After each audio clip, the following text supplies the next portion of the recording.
1. Emil Bove, Trump's controversial judge nominee, explained. 2. Democrats walk out. Trump nominee Emil Bove sparks Senate showdown. Cory Booker versus Chuck Grassley. 1. Emil Bove, Trump's controversial judge nominee, explained. In a significant move that has stirred considerable debate, a Senate panel has approved the nomination of Emil Bove, a former personal attorney to President Trump, for a judgeship on the U.S. Court of Appeals for the Third Circuit. This decision came during a Senate Judiciary Committee hearing held on June 25, where all Republican members voted in favor of Bove's nomination, while their Democratic counterparts chose to walk out in protest, opting not to cast their votes. Bove's nomination is now set to be presented to the full Senate for consideration. At 44 years old, he has been involved in some of the most contentious legal actions taken by the Justice Department this year. His background includes a tenure as a federal prosecutor in Manhattan, where he was responsible for defending Trump in 2 criminal cases initiated by the Justice Department. The White House has expressed strong support for Bove, describing him as the perfect candidate for the vacant position on the Third Circuit Court of Appeals. Trump himself has taken to social media to assert that Bove would do anything else that is necessary to make America great again. However, Bove's history, both within the Justice Department and beyond, has sparked significant opposition. A coalition of 900 former DOJ lawyers from both major political parties, along with over 75 retired judges, have voiced concerns that Bove's unwavering loyalty to Trump could compromise his impartiality as a judge. Stacey Young, the leader of Justice Connection, a group that assists DOJ lawyers with ethical and legal guidance, stated, "The rule of law is really only as strong as the institutions that enforce it and then interpret it, chief among them the DOJ and the judiciary. It would be disgraceful to elevate someone who's degraded one of those institutions to a lifetime seat on the other." Despite these concerns, Senate Judiciary Committee Chairman Chuck Grassley, a Republican from Iowa, is pushing forward with Bove's nomination. This is occurring even as Democrats have called for an investigation into allegations made against Bove by a whistleblower from the department. Erez Reuveni, a former DOJ lawyer who was dismissed this year after revealing that the administration had mistakenly deported an individual, has alleged that Bove suggested to government lawyers that they might need to disregard court orders. Reuveni has provided text messages, emails, and other documentation to support his claims. During his confirmation hearing, Bove asserted that he was neither an enforcer nor a henchman for the president, firmly denying that he ever instructed his subordinates to violate court orders.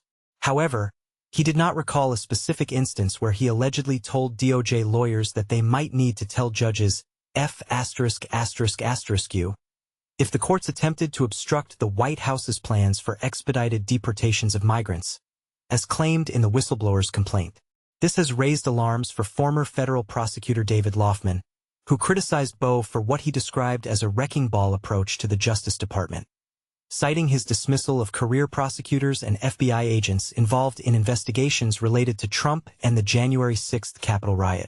Laufman remarked, "The volume and quality of the evidence contradicting his failure to recall tells us everything we need to know about his contempt for the judiciary and long-standing department norms." Laufman further warned that if confirmed, Bove would likely endorse any actions the administration wishes to pursue, potentially leading to rulings that could have far-reaching implications for the nation. In response to the whistleblower allegations, Grassley has expressed skepticism, stating in a letter to Judiciary Committee Democrats that he found the claims unconvincing. He questioned the timing of Reuveni's complaint, suggesting it might be a politically motivated attack. Dana Gold, a senior attorney at the Government Accountability Project, countered that the timing was unrelated to Bove's nomination and was instead focused on revealing the truth. She emphasized the relevance of the information to Bove's nomination, highlighting concerns about how DOJ leadership has interpreted and directed career attorneys to pursue a political agenda over the rule of law. A spokesperson for the DOJ defended Bove, labeling him as a highly qualified judicial nominee who has made significant contributions to civil rights and national security. Michael Fregoso, who previously facilitated numerous judicial nominations as a Republican Senate aide, indicated that Bove's confirmation appears likely, given the party-line support from the committee. Fregoso remarked, I don't think Chairman Grassley would be calling the vote if he didn't have the votes, suggesting that Bove's path to confirmation is well supported within the Republican majority. 2. Democrats walk out. Trump nominee Emil Bove sparks Senate showdown. Cory Booker versus Chuck Grassley. In a dramatic turn of events, members of the Democratic Party on the Senate Judiciary Committee abruptly left an executive meeting on Thursday, just moments before the committee was set to vote on President Donald Trump's controversial judicial nominee, Emil Bove. This incident has sparked significant discussion and concern regarding the nomination process and the implications of such actions. Senator Cory Booker from New Jersey passionately urged the committee's chairman, Chuck Grassley, a Republican from Iowa, to allow for a thorough examination of serious allegations against Bove. These allegations were brought to light by Erez Reuveni, a former attorney from the Justice Department, in a whistleblower report.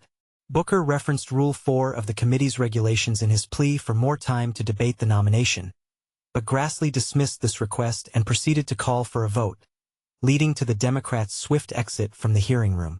As he was leaving, Booker confronted Grassley, questioning, "What are you afraid of?"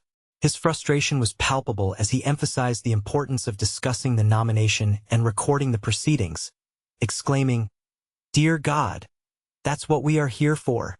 Emil Bove, who has been nominated for a position on the U.S. Court of Appeals for the Third Circuit, was seen conversing with Deputy Attorney General Todd Blanche before his confirmation hearing on June 25, 2025.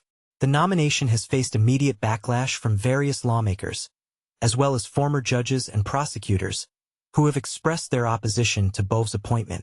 Booker further criticized Grassley, stating, "This lacks decency. This lacks decorum. It shows that you will not hear from your colleagues." He appealed to Grassley, acknowledging him as a decent man, and urged him to allow a brief period for discussion before the committee proceeded with the vote. "Why are you doing this?" Booker pressed, questioning the motivations behind the decision to rush the vote without proper deliberation. Despite a nearly hour-long debate prior to the vote, the committee ultimately advanced Bove's nomination along party lines.